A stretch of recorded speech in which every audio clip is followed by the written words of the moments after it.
Hey everyone, welcome back to In a Pinch. I'm Chris, and today we're playing around with different camera angles. When I started doing the videos, I was putting the camera on the table down here to this side of the computer because if I can see movement like I can out of the corner of my eye right now, with the camera up like this, it distracts me. And early on I got feedback that the people liked that camera angle. And then now I'm getting suggestions that maybe I put it up at eye level so that you're not looking up at me or I'm not looking down at you. So we'll play with it. I hope everyone survived Black Friday. I've been really good this year with my my TAD, my tobacco acquisition disorder. Last night though, so Black Friday was yesterday. Tomorrow's my birthday, and I kind of let loose and spent a couple $100. I ordered some snuff, some pipe tobacco, and some snus. And I was relatively responsible about it. I was trying to decide what of all the tobaccos, what ranks the highest priority as far as what do I actually use all the time. Snuff, I am starting to use snuff again. I've broken out the old Heartwood. I got some Irish High Toast number 22 in there right now. I had some Toke whiskey and honey in before that. So I'm kind of starting to get back into that, but it's still not like a all day throughout the day thing like it was. So that didn't take priority. So for snuffs, I ordered something that's getting ready to get phased out, or at least get a lot more expensive. The Freiburg High Dry Toast, because I'm a huge fan of toast. And speaking of which, looking back through my videos, I've never reviewed Irish High Toast number 22 or Freiburg High Dry Toast. So those will be coming up soon, along with maybe a few other snuff review videos. And I also bought some more Bernard's Eitel Irisher, which I have already reviewed because it's the season for it, and you know Christmas is coming up, and that's the season for some good Schmalzler, and that's my favorite Schmalzler.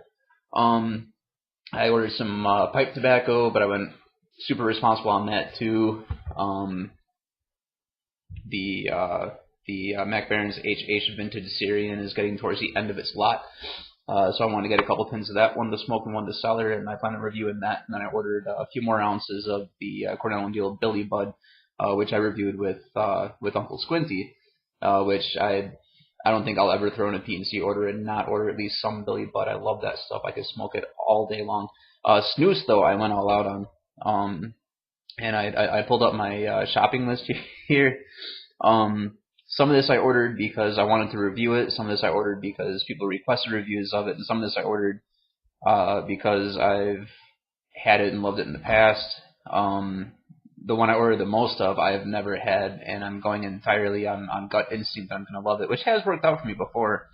But I ordered some, just looking at my list here, some crafted Carduce Highland, the single cut, because it's Carduce. I think putting single cut and Carduce both in the title is kind of redundant, but I did order some of the Hope and Glory IPA in the original. I did not order the white, but I did order the original portion.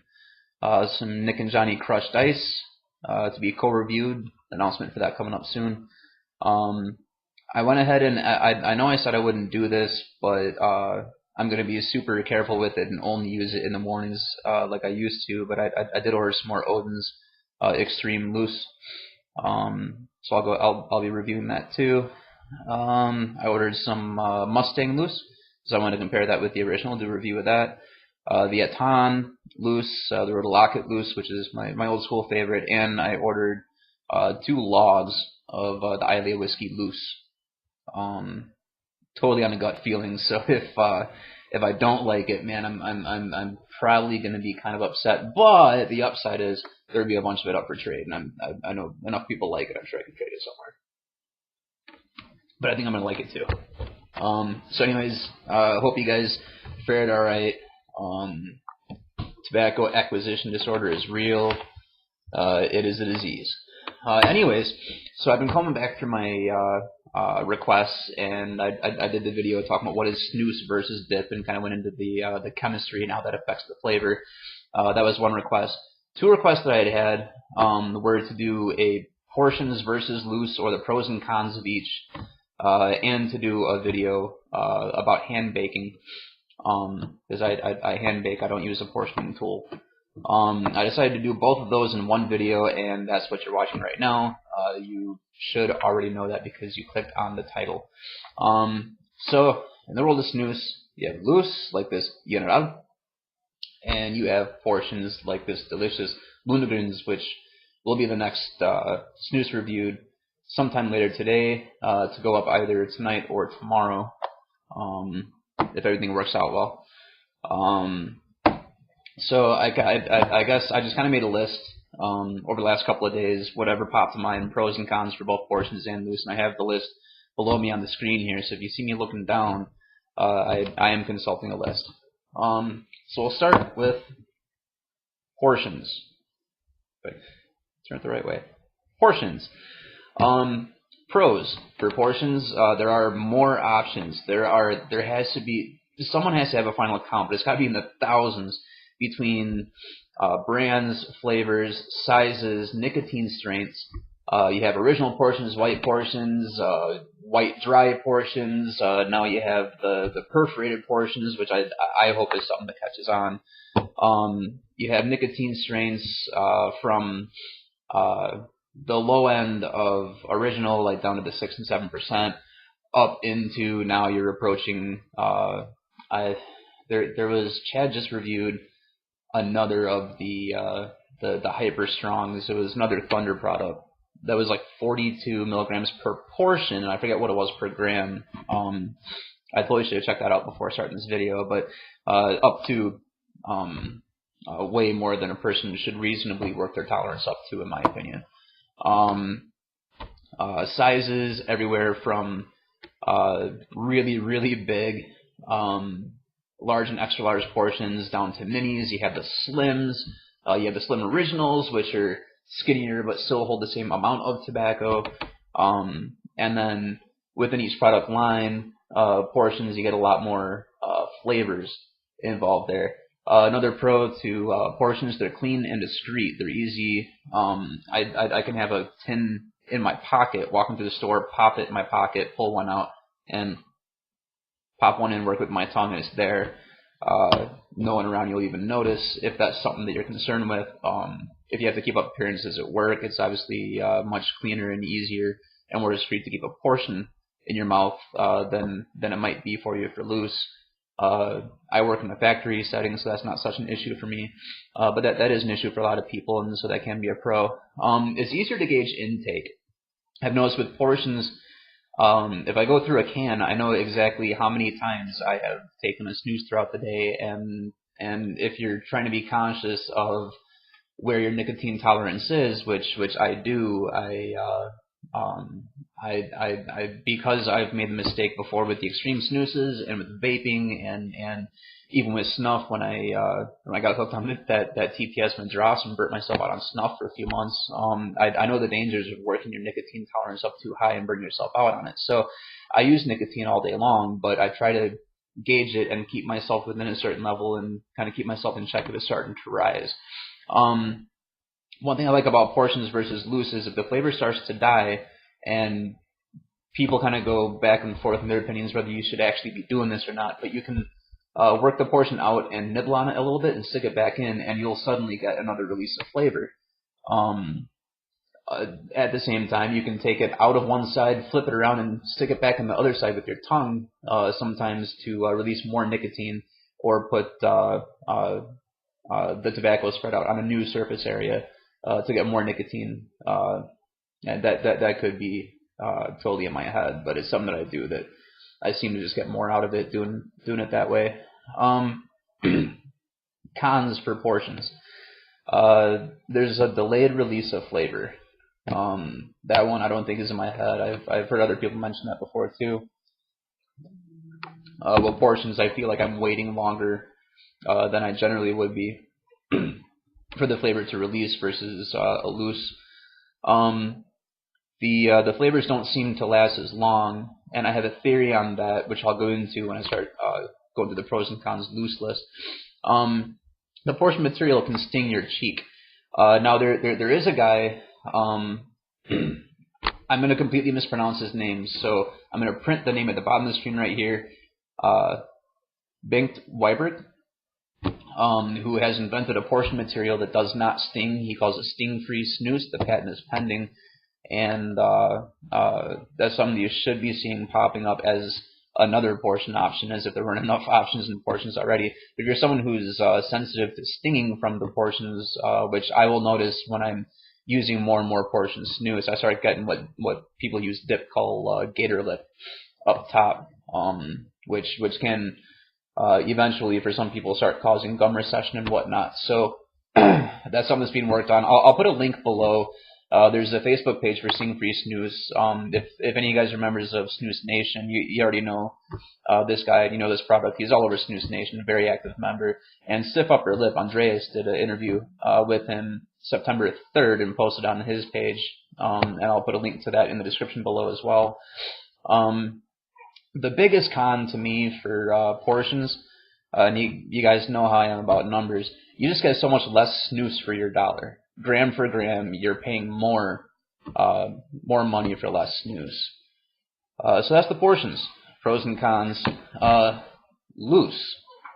Pros. Direct contact. I like the texture of tobacco. I like feeling it in my mouth. I like being able to stick my tongue up and taste directly the tobacco with nothing between me and it. I like to wear it naked. Instant release of flavor, or as close to it as you're going to get. Flavors always develop, I think, as your body heat warms the tobacco. I just realized when I moved my arm, moving the camera. Sorry about that. As it sits in your mouth, the body heat will slowly start releasing the oil. It's kind of the same way with nasal snuff. The scents will evolve the longer it sits in your nose. And I seem to notice that more with loose on top of the quicker release of flavor. There's an almost instant release of nicotine. I mean, it's inside of a minute that you're starting to feel the nicotine, which makes it preferable, at least to me, definitely in the mornings and after meals, or if I'm in a piss poor mood. You can choose the size of your Prilla.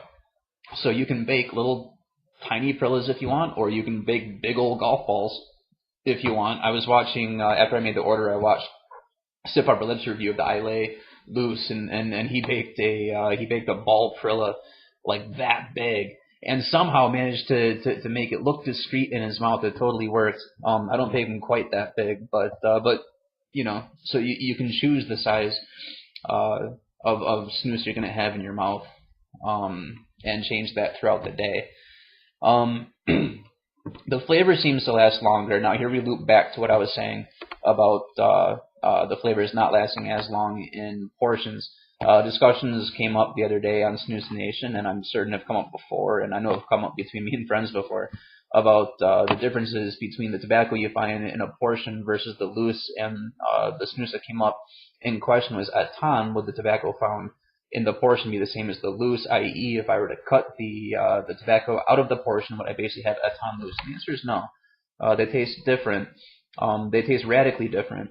Both are good. I enjoy both, but with a strong preference on the Etan loose.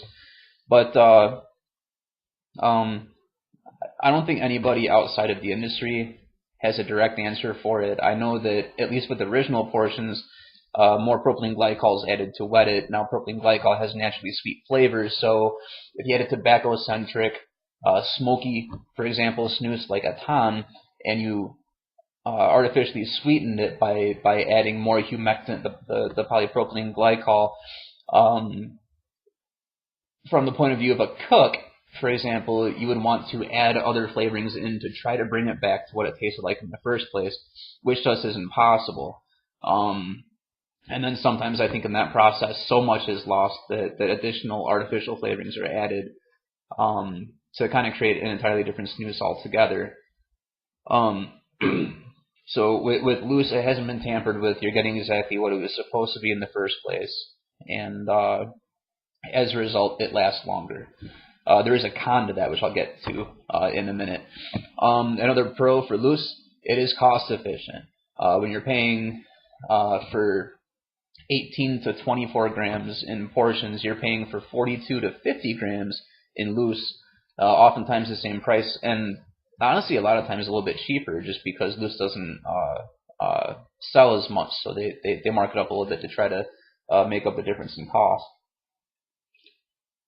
Not by much. You're still making you're still paying significantly less per gram buying loose, but very, very cost efficient if you're watching money or OCD about numbers. I have found, and these next three are entirely me. I have found that it's easier to stay with one snooze and not rotate all day if I'm using a loose. Now, I don't know why that is, but whereas if I'm doing portions, I'll carry 3 or 4 cans with me sometimes to work, because I'm going to rotate, and every time I take a portion, it's going to be something different. Whereas with loose, I can walk out all week this week. I was walking out to work with a can of General loose and then a box of snuff, and just carry these 2 things, which for me is a huge step, because, like, man, I can carry dozens of tobaccos to choose from throughout the day. But as far as snus goes, for some reason, loose, I can stick to one all day, and sometimes, like this week, I pretty much stuck to the loose all week long. So I lost my place. Oh, and history and ritual. The loose, and I understand that the cut has changed over the years, and I've been reading that the Carduce, or the single cut, is closer to how you would have found snus 150 years ago. But people have been experiencing snus in its untampered with, chopped up form since snus has existed, and there's a rich history with that. And when I do my Rhodolocket review, I'm going to go into the history a lot more than I'm going to today. And ritual. I'm a big fan of ritual when it comes to tobacco. I love all the little things that go into setting up, from packing the pipe to how am I gonna light and keep the burn line even on my cigar. And again, it's the OCD thing. But I like ritual, and there's more ritual involved with loose. Cons to loose: it can be messy or inconvenient. I find this changes over time the more you use loose. And if you're using a portioning tool that theoretically makes it more convenient, I can bake quicker than I can work with an ice tool. But for people just getting into loose, or if it's not your mainstay, it can be messy and inconvenient. There are limited choices, whereas there are thousands of choices in the portion genre. I suppose I could have gone and counted, but I'm going to say that there's definitely less than 24 choices in the loose. As far as what's available in the States, I would say there's probably less than 18 choices in loose. It can be harder to gauge intake, because I'm just kind of eyeballing when I take a portion. I don't actually, or when I take a Prilla, I don't actually weigh it up or know I'm taking 1 gram, or I'm taking 1.5 grams, or I'm taking 0.8 grams. I don't know. In fact, when I bake this Prilla to show how I like to hand bake, I'll go ahead and weigh it, because I'm kind of interested. The flavorings, like added flavorings, taste more artificial in loose than they do in portions. I think because you're having direct contact with the tobacco, so you can taste the tobacco underneath, and the flavorings, in my mind, seem to separate more. And if someone has used a shitty flavoring, I can taste that. I can tell in seconds that a bad flavoring, or a flavoring that doesn't match, or a strong flavoring over a bad tobacco was used, pops out a lot more to me with loose than it does with portions. So those are the pros and cons. I'm already at 20 minutes. I'm doing real quick how to hand bake, and see if I can turn the video down a little bit so it's not so long. So hand baking, there are 3 ways I can show you. Look at the camera angles a little bit. All right, I'll explain it down. So this is the General loose. This is available to me locally here in the States. I guess I'll start with how I hand bake just on a daily basis. I take a clump, I kind of work out about the size I'm looking for in the corner there. I break it out. I don't worry too much about shape. I just kind of work it into a clump. It's all together, it's in one piece, and then I'll stick that up in the lip. For the sake of curiosity, I'm going to break out the digital scale here. and see what I'm averaging for weight, because I would call this about middle of the road for what I usually bake. So this is 2.1 grams. That's a 2 gram Perilla. So I would take this and just stick it up into the lip. A lot of people are interested in baking those really pretty looking Perillas that look more like something that you would get out of an ice tool. I don't feel like it's necessary, but you can. I start the same way, kind of pack it into a clump, and then I take it and kind of, I don't know if you can even see me, do one of these and kind of spin it around into a cylinder, a pill shape, and then you have something that looks a little bit more like what would come out of a portioning device. The other day I was kind of proud of myself. I figured out how to take loose one-handed while holding our 4-month-old. I was one-handed and having a complete nick fit, so I took the can and packed it once on my knee while we were standing, and I kind of worked about what felt right just down in the corner, squeezed it and stuck it up into my lip, and called it a day. Kind of worked it in with my tongue, and that seemed to work fine too. I guess the point I'm trying to get to is when you're teaching yourself to hand bake, go for function over aesthetic. All right, once it's in your mouth, no one's going to know if it is perfectly rounded or perfectly bald. All they're going to know is how much crap you have on your teeth. So when I can make, I'll go ahead and bake one the way I usually do again. Just a little. See, now it's falling apart on me. Just a little clump. And stick it up. Yeah, it looked messy when I packed it, but it's sitting perfectly fine in my mouth. It's there. It will say here that was a massive Frilla. But it'll sit there and not fall apart and not slide on me, and it'll stay there for hours. So I guess my conclusion with that is don't put too much thought into it. Go for function over aesthetic. And that's my pros and cons of portions and loose and a quick how to hand bake. I'm way over time on this. I hope you guys enjoyed it. Have a safe weekend. God bless. And salud.